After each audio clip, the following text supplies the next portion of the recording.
Dobre, chlapi, tak poďme na to. Vítajte v Hubertovinách v podcaste Hemingu. Som rád, že moje pozvanie, alebo to naše pozvanie prijal Štefan Jakubík, predseda Lukostreleckého klubu Slovenska, ballhuntingu. Peter Urblík, veľkým členom. Peter, ty máš vlastne, ešte počkaj, ty máš akú funkciu tam? Pripomeň mi. Ja som tam tiež predseda, ale osvetovej a metodickej komisie. To sú nám funkcie, chlapci. Každopádne, vítajte, som rád, že ste prijali pozvanie. Dnešnou témou bude lov lukom, ktorý nie je veľmi na Slovensku rozšírený, ale vo svete má dlhú tradíciu a teší sa veľkej obľúbe, hlavne v Severnej Amerike. No a dneska si teda o ňom povieme, čo to viac, čo nás čaká, čo nás neminie, možno nejaké legislatívne zmeny, nejaké výzvy a čo to vôbec obnáša loviť lukom vo voľnej prírode alebo aj vo zverniciach na Slovensku. Ako všetci vieme, na Slovensku momentálne neupravuje, alebo teda legislatíva neumožňuje loviť lukom vo voľnostiach, ale iba vo zverniciach. Čo sa možno do budúcna zmení a veríme tomu, že áno, lebo v niektorých okolitých krajinách, ako je Maďarsko, tak to dovolené už je. Minulý mesiac som sa vrátil z Bulharska, tam takisto to už je dovolené, tam tento rok sa vydáme dokonca na lov jeleňov a budem to vyskúšať, som ti nehovoril, sám idem v Rui. Bol som tam s jedným veľkým pánom, ktorý je tiež veľký nadšenec lukostrelby, majiteľ toho revíru, respektíve vedúci toho revíru a slúbil mi, že spraví všetko preto, aby sme sa k tej jeleňovej Rui dostali. Sme sa o tom veľa rozprávali a na to sa veľmi ja osobne teším, lebo je to taká pre mňa výzva. Ja musím povedať, že som tu oproti vám úplný nováčik. Pozri, každý sme boli nováčik a to... že niekto poluje, alebo niekto je skúsenejší a niekto je menej skúsenejší, no, to je len tým, že poluje viac alebo poluje menej. A nemyslím si, že takto o rok by si bol o sebe povedal, že si nováčik, pretože myslím si, že aj tak máš odpolované aspoň teda niečo. Máme aj z radou našich členov, ktorí sú takí, nazval som to čestní členovia, ktorí vlastne... nejak veľmi aktívne lukom nepolujú, alebo ak, tak len za nejaký čas. Pre nás, ktorí sa tomu venujeme viac menej aktívne, tak vždycky je to výzva polovať lukom. Určite áno. Je to úplne iný spôsob lovu ako lov puškou, čo neznamená, že nelovíme aj strelnou zbraňou. Samozrejme, všetci lovíme aj strelnou zbraňou, ale je to proste úplne iný spôsob, iný adrenalín, iný prežitok tej polovačky. Vlastne je to taký návrat ku koreňu. Ja musím poďakovať teda Peťovi, lebo vďaka tebe som sa k tomu dostal pred asi cca 2 rokmi, keď si mi ukazoval nejaký luk. Pozeral som na to, že čo sme už z jaskyn sme už nejak postúpili trošku ďalej. Ja teraz skriňu plnú zbraní, rozumieš ma, teraz Peťo mi dojde do môjho sveta, že však luk, čo teraz mám robiť s tými zbraňami? Však je tam možnosť aj toho a musím povedať, že som tomu veľmi prepadol. A veľmi sa z toho teším. Je to úplne iný lov. Tej zveri sa treba buď si ju teda naozaj mať veľmi vysokú trpezlivosť a na ňu počkať. Hlavne teraz strieľa sa na vzdialenosť povedzme od 15, niektorí veľmi dobrí strelci na 60, 70, 80 metrov. Hej. Ale povedzme ten priemer na vzdialenosť je koľko? 15, 20? Do 30 metrov, do 30 by som povedal. Do 30 metrov. Takže je to úplne iný lov, ktorý musím potvrdiť. Tento rok v januári sa mi podarilo odloviť. Bol si pritom Peter pumu v Kalistých horách v Koloráde na 15-20 metrov. Veľmi fajn. Každému to doporučujem. Každopádne, páni, skúsme nejak od začiatku, alebo začneme teda Slovak Ballhunting klubom. Ako to vzniklo? Ako sa ty, Pišta, dostal vôbec k lukostrelbe? Dobre, začnem tak úplne od začiatku. Úplne. Ja som sa k lukostrelbe dostal vlastne niekedy v roku 2006, keď som prišiel do Viničného a dali mi do ruky taký tradičný luk. Vždy ma to bavilo, ale proste nemal som žiadnu takú reálnu skúsenosť. Dali mi do ruky tradičný luk a vyskúšať. Tak som skúšal týždeň, 2, tak mi to veľmi nešlo. Ale napriek tomu ja stále považujem to, že alfa omega strieľania z luku je vždy tradičný luk. Naučiť sa strieľať tradičným lukom znamená vypestovať si návyky tej mechaniky, čo telo musí urobiť. Ten kladkový luk strašne veľa odpustí z tej mechaniky. To nie je správne. Ten tradičný luk je niečo, čo ťa naučí precízne strieľať a pracovať s telom. To je veľmi dôležité pri streľbe z luku. Keďže som bol netrpezlivý, tak asi po mesiaci, 2-3 som to vzdal a povedal som si, kladkový je niečo pre mňa, lebo videl som proste strieľať chlapcov na strelnici na 90 metrov, ktorí sa striafajú proste do takejto desny na ten veľký metrový terč. A začal som proste kladkovým lukom. Ja si pamätám, môj prvý luk bol v tom roku 2005-2006 bol Boltek, ktorý bol úžasný až na to, že asi po mesiaci sa mu rozpadli kladky a keďže na Slovensku vtedy neexistovalo, ale že neexistovalo, tak všetci si objednávali všetko z Anglicka alebo z Ameriky, alebo ja neviem proste odkiaľ, kde reklamácia znamenalo čakanie pol roka na nejaký výsledok, ktorý môže a nemusí byť. A to sa rozpráva začiatok 21. storočia. Čo? Jasné. V roku 2010 boli prvé iPhony. Do roku 2010 existovali len tlačítkové telefóny a internet proste začiatkov bol, ale nefungovalo to tak, ako si to vieme predstaviť dnes. No a natrafil som tam na fakt perfektných ľudí, ktorí mi otvorili oči, či už teda Matúš Durný, starší, mladší. No ale potom som sa zoznámil s jedným človekom, ktorý sa volá Miro Bojcún, ktorý už vtedy válal proste tú lukostreleckú extra triedu na Slovensku. Miro, musím povedať, je ten jediný strelec, ktorý doteraz nebol prekonaný v súťaži, teda fita. V jednom roku bol majster Slovenska v dlhej fite, respektíve vo fite ako takej, to znamená terénna lukostrelba v terénke a ešte aj v halovej lukostrelbe. Čiže on bol majster Slovenska v 3 disciplínach, ktoré sa na Slovensku strieľajú a v jednom roku. A Miro už v tom roku 2010-2011, kedy sme naozaj že veľmi intenzívne strieľali, dokonca sme mali, ak si spomínam, aj takého anglického trénera, ktorý nás učil presne také tie veci, ktoré sme už nespomínali, target panic a všetko možné. Tak Miro išiel do Juhoafrickej republiky na polovačku. A vždycky si priniesol, taký denník si on písal a publikoval to na webe SLA 3D, Slovenskej lukostreleckej asociácie 3D, tie príbehy. A keď som na to natrafil, tak ja som to normálne hltal, napriek tomu, že tam bolo že 200 gramatických chýb v článku, ktorý mal 100 slov. Tak to bolo úžasné čítanie, proste dobrodružné. No ale my samozrejme, že sme strieľali aj terénku, ktorá sa trošičku už podobá aj tomu 3D. 3D existovalo samozrejme, ale nebolo tak rozvinuté. Tak začali sme vlastne polovať vo Zvernici, kde to bolo od roku 2009 teda dovolené. A úsmevná príhoda bola, keď som natrafil na Facebooku na nášho podpredsedu Štefana Mika, ktorý bol odfotený na Facebooku s muflonom a držal v ruke kušu. A to bol len taký fórik, ale samozrejme kuša je zakázaná, je nelegálne používaná, ale on som nepoloval, on mal len ako, že mám aj takú proste vec. On ulovil toho muflona lukom a ja som proste sa tak s ním zoznámil a začal som tam chodiť od toho roku 2015 a postupne sa nám za tie roky, čo už vlastne z 10 rokov sa nám podarilo vybudovať v tej Zvernici. Bol si tam taký veľmi, veľmi slušný, až taký by som povedal, že luxusný lukostrelecký areál. Je tam, ja neviem, cez 12 otvorených posedov, 8 zatvorených posedov, ale z ktorých sa dá teda strieľať lukom. Je tam možné sa šplhať ostrel, presne tak, dá sa tam urobiť 3D-čková dráha. Proste kto chce tam ísť loviť alebo si zastrieľať, tak to je úplný raj. No a takto sme sa dali proste aj s ním dokopy a potom sa to už viezlo, to išlo jedno za druhým.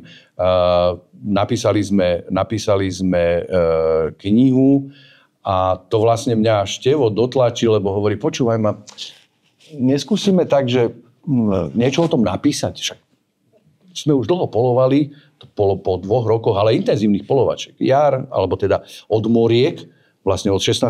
apríla sa myslím môže morka. Od 16. apríla sme proste polovali celý rok až do decembra, januára, februára a potom znovu od apríla. Takže mali sme niečo nalovené, mali sme nafotené, mali sme reálne skúsenosti. To je strašne dôležitá vec, lebo tých teórií je veľa a sám dobre vieš a ty takisto, že tá reálna skúsenosť s tým lovom lukom je úplne nejaká iná. Potom v roku 2017 sme založili občianske združenie, kedy sme chceli vlastne ako keby trošičku dostať do rámca zákonov aj tú našu organizáciu. Aby to nebolo len také dobrovoľné združenie, pár kamarátov, ale aby sme dali tomu nejaký taký legislatívny rámec. Tak sme urobili občianske združenie v roku 2017, ktoré vlastne stále existuje, to občianske združenie, pretože my sme potom na základe zákona o poľovníctve, a keďže sme chceli byť súčasťou Slovenskej poľovníckej komory a vôbec celej poľovníckej organizácie slovenskej, tak občianske združenie nie je partnerom, občianske združenie nie je legislatívne ošetrené, v tomto prípade musí to byť poľovnícka organizácia. Čiže my sme na novo založili poľovnícku organizáciu Slovak Bow Hunting v roku 2018 a presne aj v tom istom roku sme urobili druhé pokračovanie tej prvej knihy a urobili sme film. A ja keď som sem mal prísť, tak som rozmýšľal v taxíku nad jednou vecou, ako som sa ja vlastne spoznal s Peťom, pretože Peťo bol hlavný kameraman a dodnes si myslím, že Peťové skúsenosti pri vašich videách, vlogoch a prezentácii vašej spoločnosti alebo tvojej spoločnosti sú fakt, že na veľmi vysokej úrovni. Ja neviem, či poznám na Slovensku niekoho, kto má také oko a navyše byť kameramanom lovu, to nie je kameraman, to musí byť aj poľovník. To musí byť človek, ktorý vie presne, čo sa stane o sekundu dopredu. To nie je, že zapneme svetla a ideme. Tu musím vedieť dopredu, čo sa stane, ak sa stane a tak ďalej. To je strašne veľa premenných na to, aby sa mohlo niečo pokašľať. A teraz ty povedz, ako sme sa my dvaja zoznámili. Ja som ťa pozval podľa mňa na krst tej knihy. A tam som ti povedal, že okrem fotiek budeš robiť film. Áno. A ty si sa smial, alebo proste, že... Ja som vtedy robil videoreklamu pre fínsku spoločnosť Tracker. A ty si videl to moje video na poľovníckej stránke, myslím, že to bolo Lowe's-Dar vtedy, alebo niekde na Facebooku to bolo. A ty si ma kontaktoval prostredníctvom Facebooku a tak si ma pozval, že sa ti páčilo moje video a že by si bol rád, keby som prišiel vlastne tam na ten krst a tam sme sa dohodli, tam sme vlastne zistili, že sme tiež obaja sme lukostrelci, sme sa rozprávali a tak ďalej, tak sme sa dali vlastne do kontaktu. No a vlastne to bol taký asi prelomový okamih ten film, lebo robilo na ňom relatívne dosť ľudí a napriek tomu... Celý rok. To sa vlastne robilo od januára, alebo teda od mája možno do decembra. Plus postprodukcia január, február a potom v marci sme mali uvedenie aj toho filmu a popri tom vychádzala aj kniha, ktorej súčasťou bolo vlastne to DVDčko, ktoré vyšlo aj v slovenčine a teda aj v angličtine. A ten film je dodnes, keď ho pozerám, tak mám proste slzy v očiach v istých momentoch, lebo sú to príbehy o poľovníkoch. No a vypálilo to tak, ako to vypálilo. Vlastne ten film vyhral na tej medzinárodnej prehliadke v roku 2018, to bolo... 17. Nie, to muselo byť 18. 18. točili. Alebo dokončili a to bolo tak v lete 18. roku, kedy v Leviciach bola medzinárodná prehliadka takých outdoorových a poľovníckych filmov, Maďarsko, Čecho, Slovensko, neviem aké. A my sme tam získali prvú cenu a hlavnú cenu poroty, čiže vlastne sme získali všetky tie najväčšie ceny. Je niekde možno si ho zliadnúť, alebo teda hovorili si, že je na tom daných DVDčka na tých nosičoch, alebo je niekde online, nie je na YouTube, alebo aby sme dali nejaký odkaz s tým, ktorí nás počúvajú? Online zatiaľ nie, my stále proste uvažujeme, že sa nám to podarí presadiť aj do televízie, pretože to je televízny formát, to má viac ako 60 minút. Takže je to na celovečerný vlastne program. Uvidíme, budeme mať ešte aj tento rok. Ja mám jedno stretnutie s dramaturgiou slovenskej televízie, takže uvidíme, možno sa to podarí. Ak nie, tak asi ukrkáme Fishing and Hunting a proste im to pustíme. Oni budú veľmi radi. Rozumiem, že tohto času nie je nikde možné. Nie. Existujú novinárske verzie, ktoré sú na Vimeu zavesené, pretože my sme to ponúkali na rôzne festivály zahraničné, kde si to mali možnosť pozrieť tí novinári. A zatiaľ to nie je takto voľne. Je to len na tých DVDčkách. A vlastne vyšlo to dokonca aj ako príloha poľovníctva, rybárstva, ale tam boli, myslím, len tých príbehov v celom filme je 5, ak sa nemýlim.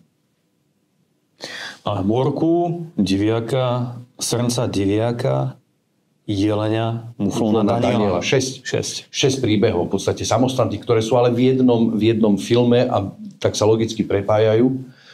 A v Polovníctve rybárstve boli, myslím, 2 tie príbehy v plnom znení, alebo teda v plnej dĺžke. No. Dobre, no tak pevne verím, že to čo skoro nejak zjaví sa či už online, alebo tak, aby si aj posluchači, diváci to mohli pozrieť a teda naučiť sa niečo z tohto sveta. Ak som správne Štefan pochopil, tak Slow Ball Hunting je pravoplatným členom a teda komory a je partnerom, čiže je v zásade ako oficiálnym klubom, tak ako je to... Áno, my sme oficiálnym klubom pri SPK, aj názov je vlastne Slovak Bow Hunting, Slovenský klub loveckej lukostrelby pri SPK. Takisto ako sú trubači, alebo ako sú sokoliari, alebo klub žien polovníčok pri SPK. Dobre, toto by sme sa možno ešte tomu možno aj vrátili, lebo tam máme to o čom čo veľa rozprávať, ale vrátil by som sa možno za začiatok ako to. Vidíme tu vlastne, ja ty si načrtol tradičný luk po tvojej pravici. A tu, ak je to vôbec vidieť, alebo však ako to môžem trošku chytiť, je to vlastne kládkový luk, ktorý si povedal teda, že odpúšťa nejakú chybovosť a toto je ten praotec tej lukostrelby. Peter, ak poviem zle, ale ty si taký predstaviteľ skôr toho tradičného luku, čiže vlastne aj to je tvoj luk. Áno. Ale už si takisto ostatný čas prešiel práve na tento kládkový skrz toho, že treba viac tréningu, treba viac času na ten tradičný luk toho trénovania, ako na to. Každopádne povedz nám ty, prosím ťa, Peter, čo sú tie základné rozdiely medzi tým tradičným lukom a tým kládkovým lukom? Najzákladnejším rozdielom pri tradičnom luku je vlastne ten, že pri kládkovom luku máš letov, ktorý znamená v podstate v preklade, že ti odpúšťa určité množstvo sily. Keď máš let off 80% nastavené na luku, tak to znamená, že ti odpustí 80% náťahovej sily po pretočení kladiek. Tu držíš vlastne celú tú silu toho náťahu celý čas vo svojich rukách, alebo teda na 3 prstoch, ktorými ťaháš tú tetivu. Čiže to je najzákladnejší rozdiel, od ktorého sa odvíja úplne v podstate všetko. Nedokážeš ho držať tak dlho, ako dokážeš držať kládkový luk plne natiahnutý. Mierenie taktiež. Tu mieríš inštinktívne alebo rôznymi inými metódami, ktoré sú veľmi zdĺhavé a to nemáme tu priestor na to, aby sme to vysvetľovali. Tu máme mieridlá v podstate, ktorými mierime. Takže to sú asi také 2 najzákladnejšie rozdiely v podstate medzi týmito kládkovými. Čiže tradičný, to vieme ako skoro od Indiánov v zásade. Namieríš, pozeráš sa stále na cieľ a vypustíš. Stále držíš, hej. Ja to ale napriek tomu stále považujem za takú kráľovskú disciplínu. To je presne tak ako rybári, že sú rybári a rybári. Rybári, ktorí si sadnú na breh, nahodia a kľudne si môžu spať, lebo majú pípaky a všetko možné. A potom sú muškári, ktorí si musia nabrodiť do studenej rieky a švíhať tú vodu a sledovať, kde sa ten pstrúh, lípeň alebo proste čokoľvek v tej vode nachádza. A to je vlastne toto, lebo toto je úplne, že toto je koreň, toto je základ celej luky. Preto voláme teda tým tradičným a kládkový preto, lebo tie kládky nám pomáhajú pri tom nápravu, hej, lebo samozrejme na to, aby sme teda usmrtili zver čo najetickejšie a čo najrýchlejšie, tak tá sila tam musí vyvinutá práve cez tie ramená. Hej? Áno. Na vypustenie ešte by som povedal, na vypustenie tu na tetivy používame v podstate vypúšťač, ktoré je vlastne mechanické zariadenie, ktoré je v podstate podobné spúšti na zbrani. Pri plnom náťahu jednoducho priložíme prst, spustíme. Tu on nám vlastne ten tradičný luk nám nič neodpustí, pretože tu ho držíme celý čas 3 prstami a musíme sa naučiť tú tetivu vypúšťať absolútne plynule, pretože pri odhodení prstov vlastne tej tetivy odhadzujeme ten šíp, ktorý potom pláva, lieta, je nestabilný, lieta do strán kadejakým iným spôsobom. Čiže to je veľmi dôležité naučiť sa vlastne vypustiť absolútne plynule vlastne, aby každý výstrel bol úplne rovnaký. Čiže to je taký ešte veľký rozdiel. Dobre, chlapi, budem teraz taký zástupca laickej verejnosti a odpustite mi moju otázku. A čo tie chudetka zvieratka? Však s tým šípom to sa nedá zabiť. Ja viem, je to téma na dlho. Už som sa presvedčil, že je to veľakrát, by som povedal, aj rýchlejšie, aj to vykrvácanie a tak ďalej. Ale ako som povedal, nemám toľko toho za sebou ako vy. Tak možno Peter, povedzte vy, alebo Štefan. Rozdiel, alebo vysvetlíme takto, ten rozdiel medzi dopadom rany alebo strely vypustenej z spálnej zbrane a z luku. Dobre, budeme sa baviť o spôsobe usmrtenia, respektíve čo je spôsobom usmrtenia pri zásahu guľkou a zásahu šípom. Guľka ako taká spôsobuje, alebo ten spôsob usmrtenia je hydrostatický šok.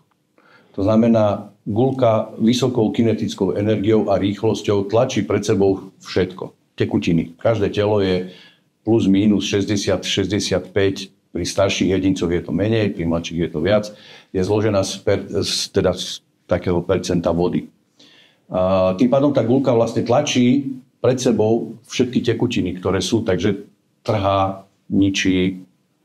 To neznamená, že si predstavíme teraz, čo to všetko spôsobí, ale ten následok usmrtenia je, že vytvára vlastne strelový kanál, ten primárny, ktorý vlastne preletí, alebo keď guľka zastane, penetruje cez celé telo a vlastne ten hydrodynamický šok spôsobí, že to zviera proste padá alebo krváca. A tu len rýchlo poviem, prepáč, toto je veľmi dobrá zaujímavosť, že veľakrát sa hovorí, že africká zver je tuha na ranu. Áno. Ale tuha na ranu je z dôvodu, áno, samozrejme tá zver je veľmi úževnatá, tak ďalej, má iný spôsob života, to by sme sa k tomu to je zase samostatná téma. Ale tuha na ranu je práve kvôli tomu, že nemá toľko tej vody, ako napríklad tá naša zver. A teraz to bola len taká vsúka, premiestňujeme sa, dobre, čiže spálna zbraň, guľka narazí na to telo, hydrošok, ktorý vlastne trhá už mäkké tkanivá a tak ďalej a tak ďalej. No, dobre, to všetci vieme. A teraz ten luk, lebo laická verejnosť si môže povedať, alebo aj veľakrát polovníci si môžu myslieť to, že čo ten luk, ako to môže vôbec fungovať jedno s druhým, že to už není moderná spoločnosť, alebo není to technológia na najvyššej úrovni, lebo však máme teraz všelijaké zbranie, termovízie, vieme strieľať na kilometre a tak ďalej, hej. Čo robí ten šíp? V zásade šíp aj z toho najrýchlejšieho luku je asi 3-4 krát pomalší, ako je guľka, ani nie tak z guľovnice, ale guľka z revolveru alebo z pištole. Čiže to, aby sme dokázali efektívne usmrtiť tú zver, tak na to potrebujeme mať to, čo z toho luku vyletí, musí byť adekvátne silné a kompaktné a musí mať vysokú kinetickú energiu. Čiže takýto bežný šíp, ktorý je napríklad tu a bol by opatrený loveckým hrotom, tu je cvičný hrot, ale bol by tam lovecký hrot, tak váži zhruba okolo 450, 500, 560 grainov. Guľka 11,6. Jasné. To sú obrovské rozdiely. Dĺžka. Čítal som jednu štúdiu, kde sa porovnávala dĺžka trvania tej strelnej rany. Keď guľka preletí, tak je to milisekunda. Ale dĺžka preletu toho šípu cez telo trvá neúmerne dlhšie. Tým pádom aj toto je vlastne ako keby ďalší spôsob, ktorý napomáha usmrteniu tej zvery. To, čo spôsobuje šíp, spôsob usmrtenia je hemoragický šok. To je vlastne šok z vykrvácania. Keďže šíp je opatrený, lovecký šíp je opatrený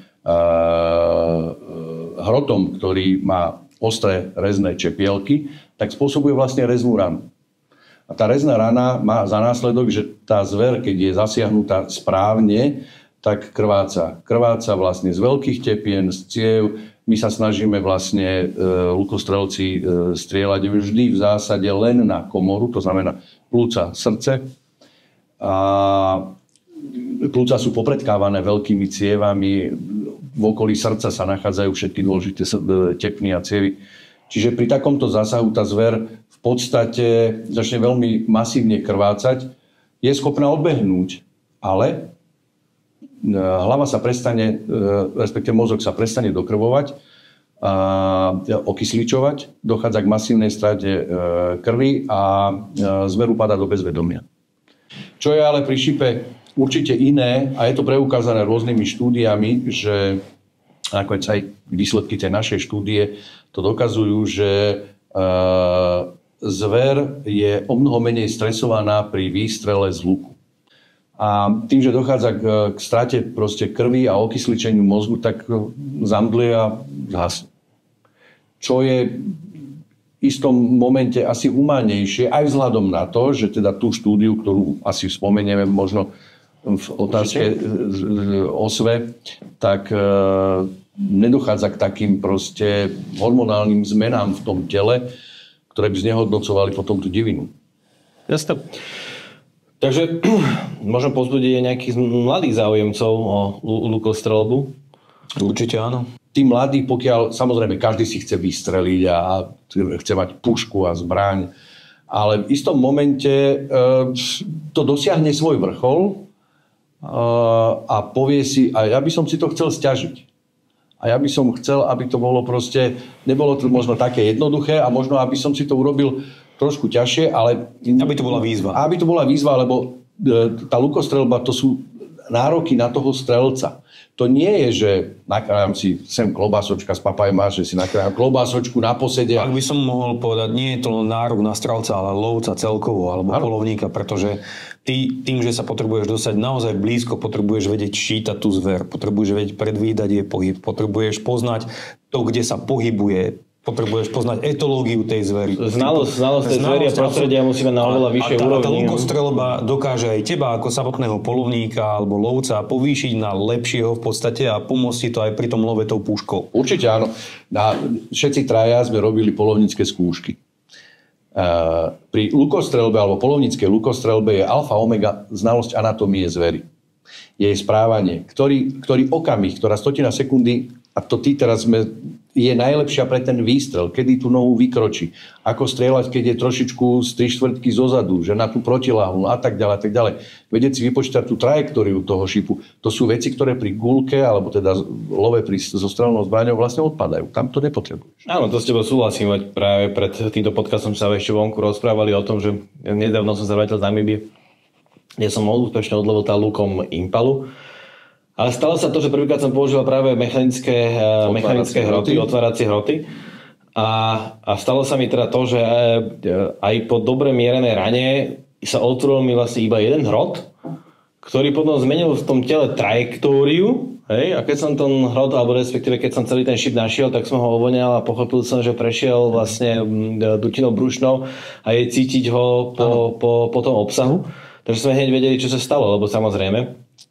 A tak to potom aj bolo. Po 200 metrov do hľadávky sme našli vlastne Impalu, ktorá mala relatívne precízne umiestnený ten šíp, tú strelu, ale výstrel už bol cez dutinu brušnú. To je tak. A práve to sme sa na margo toho sme sa rozprávali, že dve veci som sa tam vtedy naučil, alebo nie, že naučil, ale to veľakrát tá polovnícka horúčka, alebo to, že chce človek vystreliť, tak všetky veľa detailov musí dávať dohromady. Hlava bola pri tej Impale dole.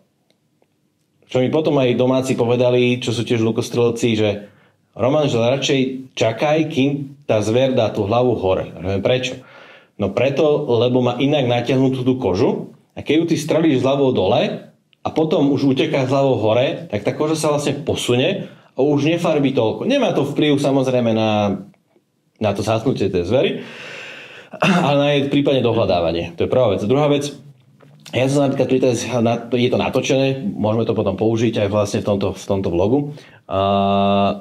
Unáhlil v tým, že pre mňa bližší beh nebol vpredu. Stále mala tá Impala tú lopatku vzadu. To znamená, treba čakať na to odkrytie tých vitálnych orgánov práve tou lopatkou, lebo sa môže stať to, že či ten šíp chytí práve kosť alebo proste niečo tvrdšie, čo odkloní zase tú strelu. Takže musím povedať, že lov lukom je oveľa náročnejší. Myslím, že po každej stránke ako lov palnou zbraňou alebo teraz strelnou zbraňou to je. A toto, čo si hovoril, je úplná pravda, lebo ja už nechcem povedať, že som bol vystrelaný, ale nemal som polovnícku horúčku. Mal som málokrát polovnícku horúčku alebo triažku pred výstrelom. Tu sa zase k tomu dostávam aj pred, aj po. Lebo je to naozaj prekonanie aj vlastných limitov, videnie vlastného komfortu a ten úlovok je oveľa cenejší, keď človek prekoná sám aj seba, ale samozrejme je tu aj zver, lebo prekonať zver nad 400 metrov, keď sa niekde netušene pasie, je jedna vec, dobre miereným výstrelom, ale vystopovať ju na 20 metrov, hej, to je úplne niečo iné. Lebo samozrejme aj pri lukostrele poznáme lov posliedkov, Áno. A postriežkou. Samozrejme, to sú zase obidve samostatné kategórie. Ja priznám sa uprednostňujem tou posliedkou a musím povedať, že je to jedinečný. Naozaj, lebo tej zveri sa musí dostať na 15, 20 do 30 metrov. Ja zatiaľ priznám sa, že ďalej si neodvážim sa vystreliť. Ale verím, že to príde. No. Čo sa týka tej vzdialenosti, ja by som to možno trošičku, že z môjho pohľadu je to také trošku kaskaderstvo, že strieľať na viac ako 30 metrov, lebo predsa len každý luk nech je sebe tichší, vydá proste zvuk. A ten zvuk do lesa nepatrí. Je to presne to isté, keď človek žije v meste, tak vždy spozornie, keď za uchom zahučí sanitka. Lebo ten zvuk tam nepatrí. Zver v lese ju nevyrušuje šušťanie listov, môžeme šušťať oblečením, pokiaľ šuští len takto, lebo to imituje šuchot proste toho lístia. Zver iritujú zvuky, ktoré do lesa nepatria. Štrngotanie, polovníci vedia. Na Saueroch bolo voľakedy, že keď odistil pušku, tak to cvaklo a proste urobilo to cvak, taký ten kovový a tá zver tak skrúši a odskakuje preč. Takže na toto sú oni citliví a strieľať na takú vzdialenosť, pokiaľ je ticho a všetko, tak znamená, že tá zver, ona to počuje a môže urobiť akýkoľvek minimálny pohyb. Ten šíp, pokiaľ prekoná vzdialenosť dlhšiu ako 40 metrov, povedzme, tak potrebuje istý čas. A čo sa môže stať? Zver je pomerne malý terč, nie je to, či je to veľký jeleň, alebo je to srnec, alebo je to diviak. Je pomerne malý terč. Si predstavte, že to srnce je takéto, ľudca sú asi takéto a my sa musíme trafiť do nejakého proste trojuholníka. Na nejakú vzdialenosť, pokiaľ ten šíp tam doletí a tá zver stačí, aby urobila úklon alebo sa vystrie. Obidva prípady sú zlé, pretože v jednom prípade ju vlastne podstrelím a podrežem ju, alebo v opačnom prípade ju chytím pod chrbticu, alebo ešte keď sa nadstrelí. A v tom prípade ja považujem za to najlepšie, že ho netrafím vôbec. Dobre, tak sme si povedali takéto veci, chlapi. Povedali sme si, aké rozdiely sú medzi teda tradičným a chladkovým lukom. Máme nejaké vypúšťače a tak ďalej a tak ďalej. Myslím, že o technike a o všetkých vybavení to by sme tu asi mohli spraviť ďalší podcast, lebo to je na samostatnú etapu. Ja sa som tom ešte není veľmi zorientovaný. Tých značiek je veľmi veľa. Možností mieridiel na tých chladkových lukoch takisto veľa, rôzne šípy, druhy a tak ďalej a tak ďalej. Jedine, čo mi sa mi dáva na ústa, ten string jump, ty si vlastne nejakým spôsobom načrtol, že vlastne ten zvuk tej tetivy alebo teda vypuštenia toho šípu z toho luku, a to je jedno, či to je tradičný alebo kladkový, vyruší tú zver a môže v tom spraviť taký ten úskok alebo teda to poklonenie, a to sa volá Peter string jump, že? A veľakrát to mi môže byť práve že zradné, lebo keď ona sa vlastne trošku zohne, prikrčí, tak ten šíp letí niekde inde. Áno. Ako sme mierili. Takže to je takéto úskalie, ale tak tie úskalia sú takisto aj pri strelných zbraniach. Dobre, a ešte raz, takže slow bow hunting funguje od roku 2018. 2018. Ako polovnícka organizácia od roku 2018 a vlastne cieľom bolo edukovať polovníkov o love lukom. Čo sa darí? Áno. Ja si myslím, že sa nám to veľmi darí, pretože naozaj vidíme aj tie spätné reakcie v podstate, alebo keď porovnáme tie bývalé roky, že tie reakcie tých ľudí na internete, na lov lukom, aké boli predtým, aké sú teraz, je to úplne niečo iné. Samozrejme stále sa nájdú negatívne reakcie ľudí, ale napríklad v Betliari, keď sme boli, že? Tam nás prvýkrát požiadali, aby sme stáli v čele v podstate celého sprievodu. To si myslím, že bolo také veľmi pekné, veľmi milé pre nás a také zadosťučinenie za tú celú našu prácu. Áno. O čo sa snažíme v podstate. Ale vôbec,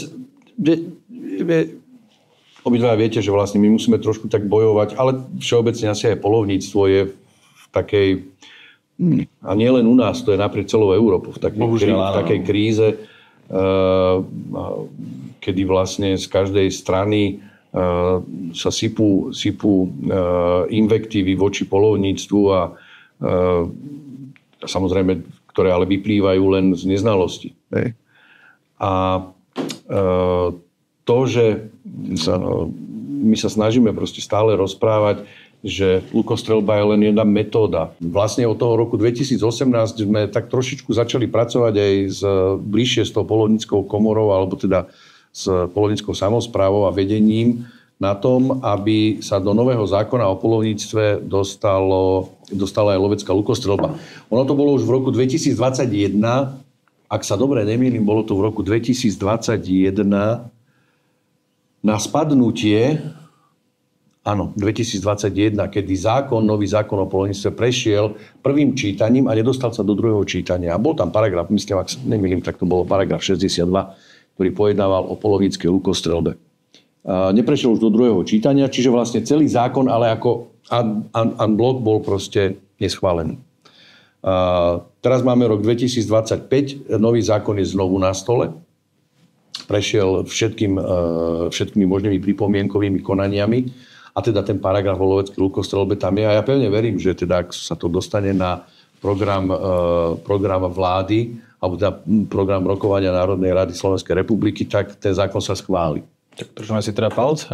Držme si palce. Neznamená to, že teraz všetci vybehnú do revírov s lukmi. To bude len naozaj veľmi malých pár prípadov. Ale sú tam riešenia iných krízových situácií, s ktorými bojujú Bratislava. Čo je intravilany hlavne? Presne tak, presne tam som mieril. Na intravilany. Intravilany premnožené diviaky, ako máme v Bratislave v Kužici. A invázne druhy. Invázne druhy, kde vlastne v intravilane je zakázané používať práve strelné zbrane. A práve luk môže byť riešením, ktoré je oveľa bezpečnejšie, tichšie, nebude rušivým momentom, ten výstrel nebude rušivým momentom v tom intravilane, tak ako výstrel z toho luku. Takže držíme si určite palce. Ja pevne verím, že naši zákonodarcovia aj pod vplyvom múdrych doporúčení zvážia toto a budeme môcť loviť lukom aj teda vo voľnosti a nielen vo zverniciach. Koľko členov momentálne máme? Musím povedať teda, že ja som tiež už členom. Áno. Ten stav trošku kolíše. Vždycky je to tak, že je jeden rok viac, iný rok menej. Teraz momentálne okolo 78. No tak to je pekné číslo. Je. Mali sme aj cez 100. Boli časy, keď sme mali aj cez 100. Ale ja si vážim každého člena, pretože za tie roky, odkedy fungujeme, vlastne stále sľubujeme, že to bude. Že sa bude dať polovať vonku. Ale nie je to, čo vieme my urobiť, tak to sa snažíme robiť. Snažíme sa prezentovať, snažíme sa rozprávať, snažíme sa publikovať. Keď sme v roku 2018 až 2021, myslím, to bolo 22, my sme minimálne 3, 4, 5 krát do roka mali, ja neviem, či 4-5 strán v polovníctve rybárstva o lukostrelbe. Dovtedy to nebolo vôbec. A to boli aj odborné články. To neboli len také, že lov, toto, tamto. To boli aj odborné články. Takže aj tá laická, ani nie tak laická, ale polovnícka verejnosť sa mala možnosť zoznámiť s tou polovníckou lukostrelbou alebo loveckou lukostrelbou. A my sa snažíme proste stále robiť. To nie je, že teraz... Kde sa najbližšie budeme sa môcť stretnúť, alebo tá laická verejnosť môže prísť a navštíviť v september, teda koniec augusta.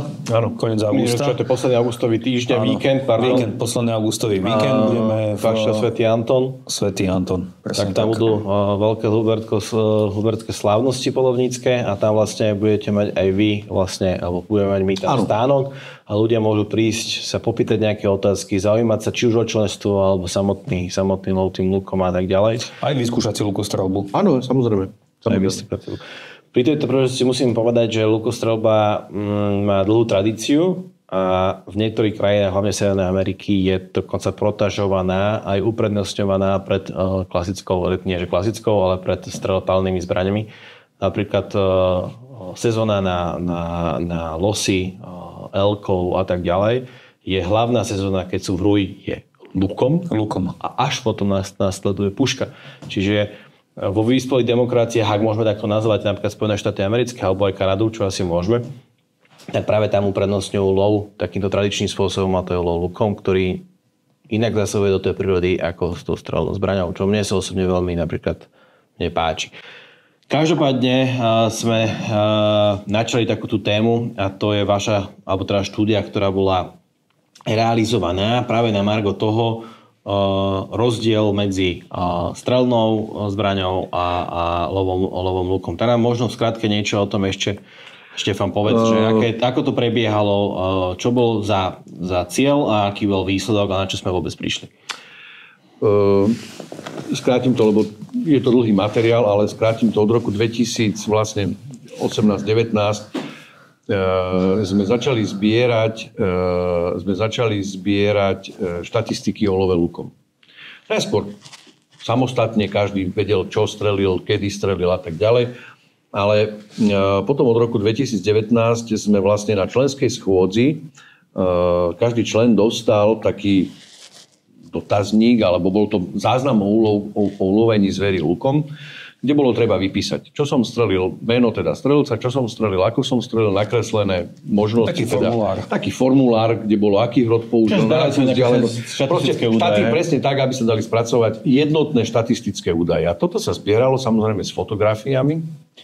A v 2024 v decembri, čiže v decembri minulého roku, sme už mali nazbieraných cez 300, neviem presne, už to číslo si nepamätám, kusov ulovenej zvery, ale rôznej raticovej. Štúdie v Európe existujú dve. Jedna je dánska, druhá je fínska. Fínska pojednáva o 100 kusoch jelenika bielochvostého, uloveného puškou a uloveného lukom a rozdiely. A dánska štúdia pojednáva o srncovi. To znamená niekoľko stoviek srncov. Nás jeleník bielochvostý v podstate nezaujíma, pretože to nie je na Slovensku ani v našich končinách lovná zver, polovná. Tak sme si dali my za cieľ, že my budeme vlastne ale polovať veškerú raticovú zver, ktorá je polovnou zverou na Slovensku. To znamená od diviaka cez muflon, daniel, jeleň, srnec, alebo myslím, že aj pár kusov. Dokonca tam máme aj morku, áno, ale tu sme samozrejme tam nezahrňovali. A z toho sme chceli proste štatisticky urobiť nejaké výstupy. S tým ale, že to bol vlastne cieľ A a potom bol ešte jeden cieľ B a to je, ktorý nikto na svete nerobil, a to je polovanie vzoriek odobratých organických tkanív, čiže svaloviny a orgánov a krvi na rozbor. Tam sme sa dohodli s Vysokou školou veterinárskeho lekárstva a farmácie v Košiciach, aby oni ako keby garantsky zastrešili tento projekt a dohliadli teda na odber tých vzoriek. Tento lov, ktorý bol priamo cielený na to, že poďme v jednom časovom úseku niekoľkých dní uloviť, 5-6 kusov zvery lukom a 5-6 kusov zvery puškou, ale tá istá druhová skladba, plus mínus tá istá váhová a aj veková skladba zvery.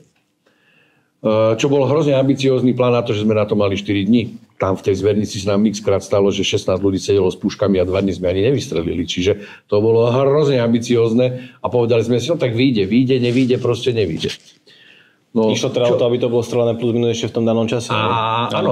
My sme to museli streliť ako keby po sebe. Čiže práve sme začali strieľať lukom, pretože keby sme začali strieľať puškou, tak v tej zvernici to všetko rozloženieme a jednoducho by sme už nevykonali nič tam. Presne tak. No a čo sa teda stalo, tak ja neviem, či Diana, Hubert a ešte či existujú všetci nejakí stáli ďalší. Pri nás. Proste stáli pri nás, že nás sa naozaj za prvý deň podarilo urobiť 6 kusov rôznej raticovej zvery. A to lukom. A to ešte bolo komplikované v tom, že veterinári mali svoju metodiku a v tej metodike bolo, že oni musia do pol hodiny od ulovenia odobrať vzorky. To znamená natiahnuť tekačkou krv zo srdcovníka alebo z veľkých ciev, odobrať svalovinu vlastne z chrbta, čiže káre sa zbralo, pretože to je najmenej sval, ktorý je zasiahnutý kontamináciou. Stehno môže byť pri vývrhu, ale chrbát nie. Čiže odobralo sa svalovina odtiaľ a odtiaľ. A merali sa pH, oni mali proste komplet celú metodiku pripravenú, brali všetky tie vzorky a my sme to museli chodiť brať.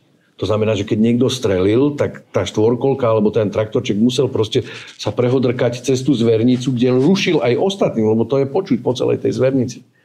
Napriek tomu teda sa podarilo tých XY kusov streliť, 6 kusov.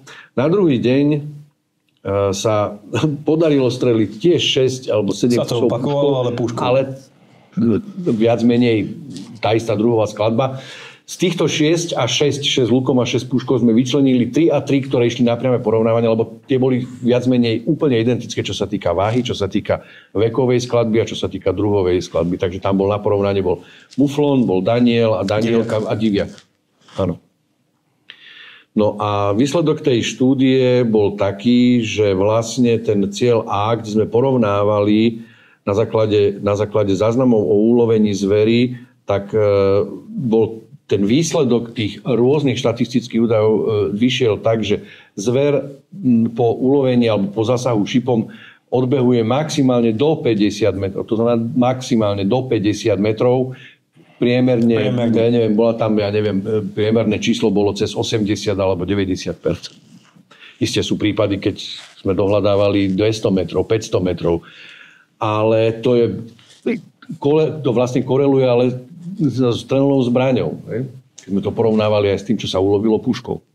A potom ten cieľ B bolo dokázať, že vlastne mäso z diviny, alebo tá divina ulovená spôsobom, teda s lukom, vykazuje menšie stresové hormóny. A teda rôzne, teda tie, ktoré prispievajú k tej nekvalite alebo k znehodnoteniu mäsa, čo je vlastne adrenalín a kortizol. Aj hormóny, ktoré sú samozrejme, áno, samozrejme. A glukóza, ktorá sa vylučuje, urýchľuje zrenie mäsa. A títo chlapci z veteríny Jaro Soroka a Laco Molnár, popri tom, že mali sme vzorky zvery ulovenej lukom, zvery ulovenej puškou, priame porovnanie, ešte dodatočne niekedy v decembri, keď už sa tie vzorky, lebo to porovnávanie trvalo asi mesiac. Lebo tam sa každý týždeň meralo pH počas zrenia toho mäsa. Čiže to nie je, že teraz urobíme a do týždňa máme výsledok. To bol nejaký proces. Počas celého toho zrenia procesu mäsa sa porovnávalo pH a tak ďalej, či ten adrenalín klesá, stúpa, kedy začne klesať a tak ďalej. Tak oni počas toho sa im naskytla teda možnosť doplniť do toho porovnávania aj vzorky jelenia, ktorý bol postrieľaný a dohľadávali ho 24 hodín s obsom a potom ho dostrelili, teda puškou, a zrazená srna. My sme neboli schopní v tej štúdii napríklad odprezentovať graf okamžitého stresu adrenalínu, pretože tie hodnoty pri tej zrazenej zveri boli v tisícoch, a luk je v jednotkách.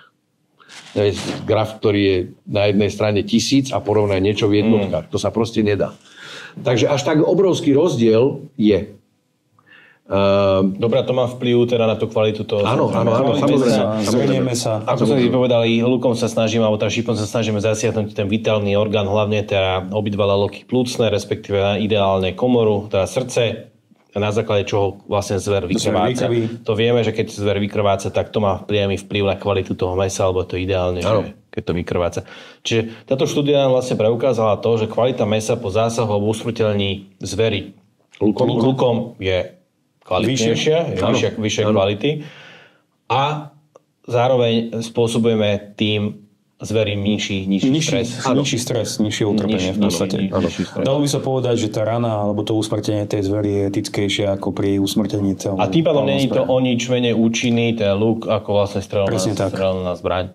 Rovnako efektívne ako guľová zbraň. Tak to je, myslím, že veľmi pozitívne, veľmi dobré, že táto štúdia vôbec bola nejakým spôsobom takto robená, aj prezentovaná. Ja pevne verím, že v krátkej dobe bude možné aj niekde zdieľať na verejnosti, alebo už je? Je na našej stránke Slovak Bowhunting, je tá štúdia uverejnená, takže každý si ju vie prečítať. Je tam aj v angličtine, pretože naša organizácia je aj pridruženým členom Európskej EBF, Európskej Bowhuntingovej federácie, ktorí si tú štúdiu takisto prevzali a budú publikovať, bude sa publikovať na FACE na septembrovom zasadnutí a dostali ju aj maďarskí kolegovia, českí kolegovia. To bolo veľká vec? Počujem, Štefan. To je vec európskeho významu.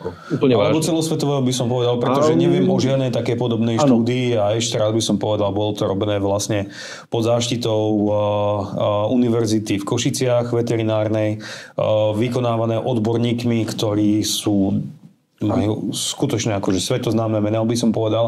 Láco Molnár prezentuje svoju prácu všade vo svete v podstate, takže nebolo to tak, že by sme to my zbúchali na kolene niekde, ale je to naozaj pod záštitou vysokých odborníkov a fundovaných. A navyše, my sme si tú štúdiu síce vymysleli, ale na to, aby sme ju ako keby zlegalizovali. Nie výsledky.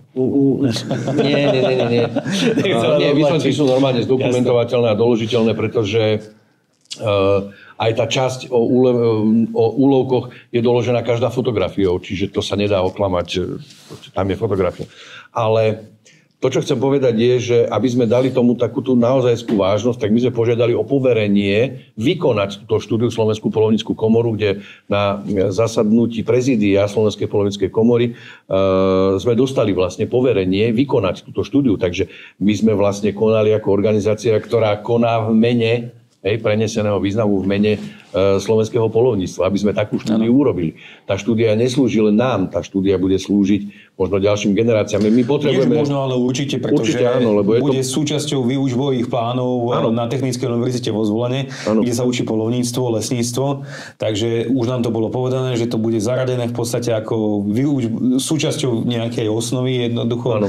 A bude to súčasťou výučbových plánov. Takže... to isté chceme samozrejme aj so strednou odbornou školou lesníckou v Banskej Štiavnici, kde máme klub lukostrelecký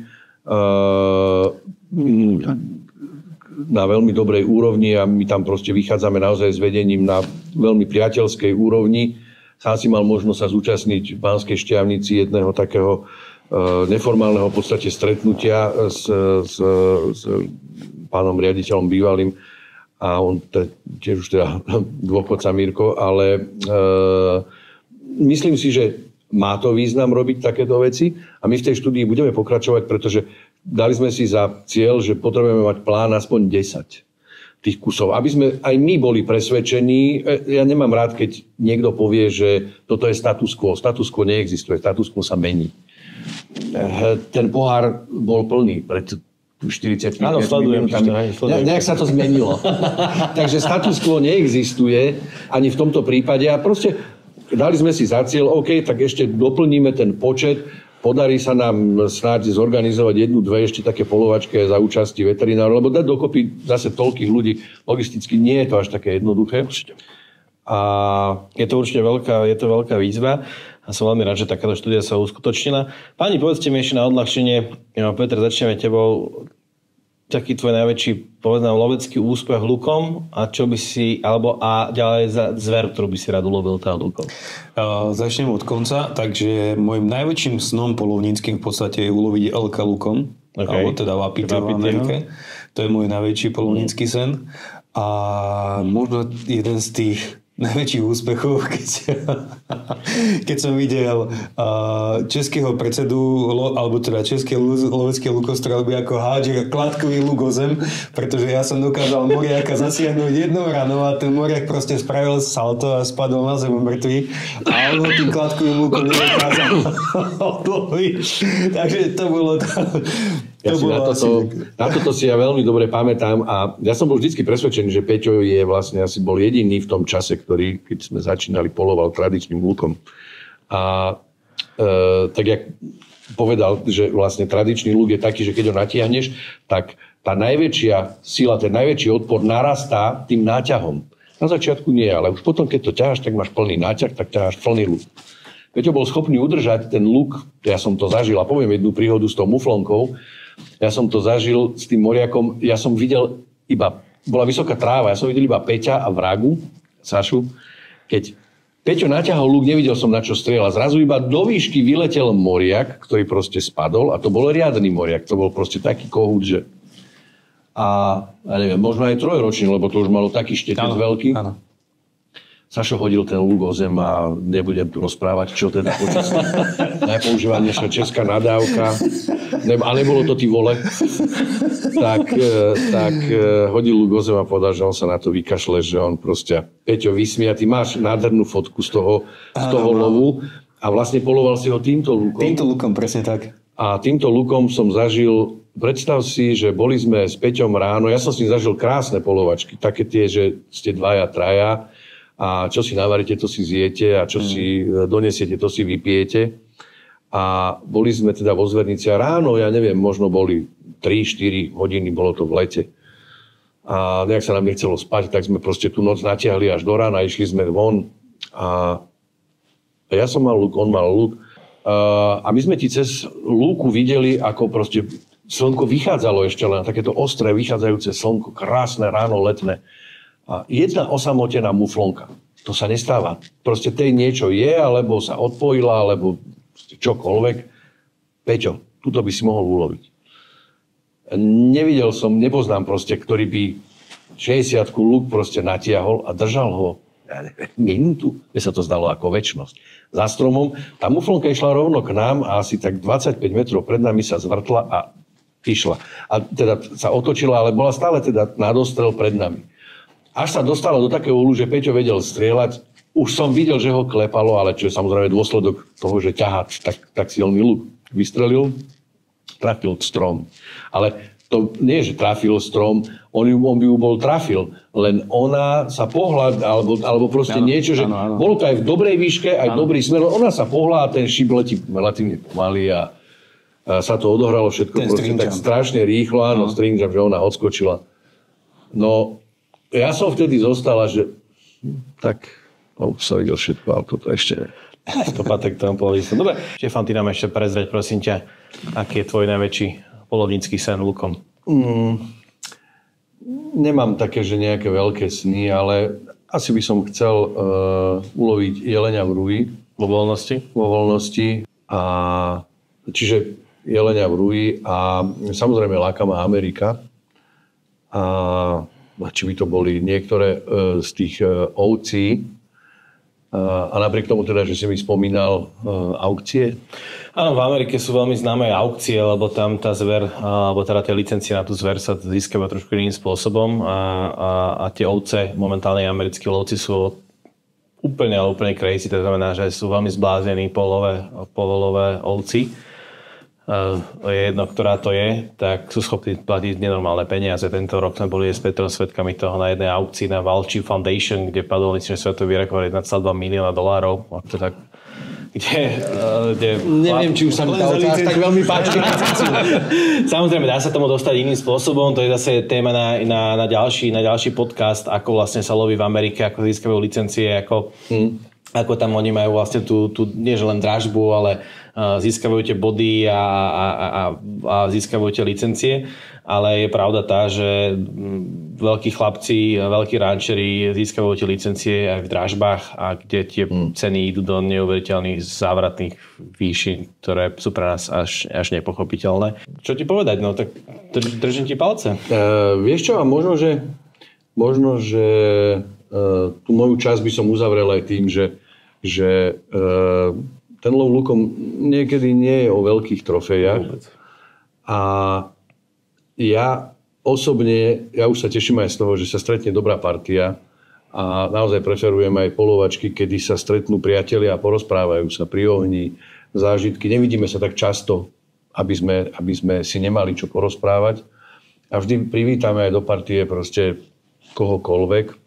Nikdy nezabudnem, a to už je teda naozaj z mojej strany možno záver, aby sme to nenaťahovali, keď Peťo tradičným lukom minulý rok, to bolo v lete, najväčšia horúčava, proste 35 stupňov, strašné teplo. Nikomu sa nikam nechcelo ísť, všetci sme sedeli a proste, keď tak popíjali pivo a nikomu sa... Peťo sa odhodlal, že on proste ide. Tak zobral si tradičný luk, vyšiel na posed, 8:30, začalo sa stmievať. Peťo hovorí, strelil som diviaka. Musíme ho dohľadať, lebo niekam odbehol. No, neodbehol veľmi ďaleko, len bol v žihlave. A jemu sa nechcelo do tej žihlavy sa trepať. Tak my sme ho museli ísť hľadať doprhlený. Diviak ležal asi, 80 metrov od posedu. ale keďže sa mu to nechcelo ísť hľadať, tak povedal, odbehol niekom, nevidím ani farmu. A samozrejme, diviaka sme rozporcovali a na druhý deň, keď sme si povedali, že ideme polovať, tak Peťo povedal, musím urobiť jager. No tak naše raňajky sa natiahli až do popoludnejších hodín. Je mi zrejme prečo, je mi to úplne jasné. Že Peťovou veľkou špecialitou sú aj semeníky z muflona, keď vždy polujeme v Čechách. Ale už som ich dokonca robil aj v Zimbabwe. Aj v Zimbabwe si robil z Buffala, no. Ja mám úžasnú príhodu, keď poďme sa chvíľku aj ešte rozosmiať. Mali sme hosti z Nemecka polovných a jeden z nich strelil muflona, takého pekného, neviem, 6-7 ročný muflon a už tie semeníky boli také celkom fajn. Tak sme ich zobrali a ja som to očistil a Števko Miko mi hovorí, že počúvaj, správnuť raňajky s praženicou. Ale že tak, aby o tom nevedeli. Ale není problém. Ne? Zalizovali sa všetci. Was für eine Pilzen ist das? Čo to je za hríby tam? To sú také perfektné hríby, čajte. Jedli, nakladali si tú praženicu a potom už ten jeden z takých posledných dojedačov, ten už tak ako nevládal, lebo mal toho veľa, ale hrozne mu to chutilo. Tak som došiel a hovorím, že vieš ty, čo ješ? A on, že nie. A hovorím, to sú vajcia na vajci. Ja rozumiem. Tak som mu ukázal fotku, ja som to všetko fotil v chladničke, jak boli tie vajce. Že to sú vajcia z toho muflona. Tak chlapci, to ste nevideli. Posledná lyžička mu zostala niekde tu a všetky tie predchádzajúce sa začali tlačiť. Sa postavil, očervenil, teraz nevedel, či má ísť zvracať alebo čo. No, úplne hotový. Nakoniec samozrejme, jak to prežvíkal po 2 borovičkách a potom povedal, že v živote nejedol lepšiu praženicu. Takže odvtedy sa to stalo proste statusom, že kto strelí väčšieho muflona, tak semeníky sa normálne použijú na praženicu. Áno, aj to je súčasť polovačky a patrí to k tomu. Myslím, že môžeme zahradiť vlastne tým, čo ulovíme, to si aj zjeme a tak to proste má byť. A myslím, že pani, týmto by sme mohli ukončiť jeden z najdlhších podcastov v histórii Hubertovín, respektíve vlogu Hemingu. Ďakujem veľmi pani za túto podnetnú diskusiu. Myslím, že sa dnes nestretávame sa posledný krát. A dovolím si teda pripiť lukostrelecký lovu lukom. Zdar. Zdar. Zdar.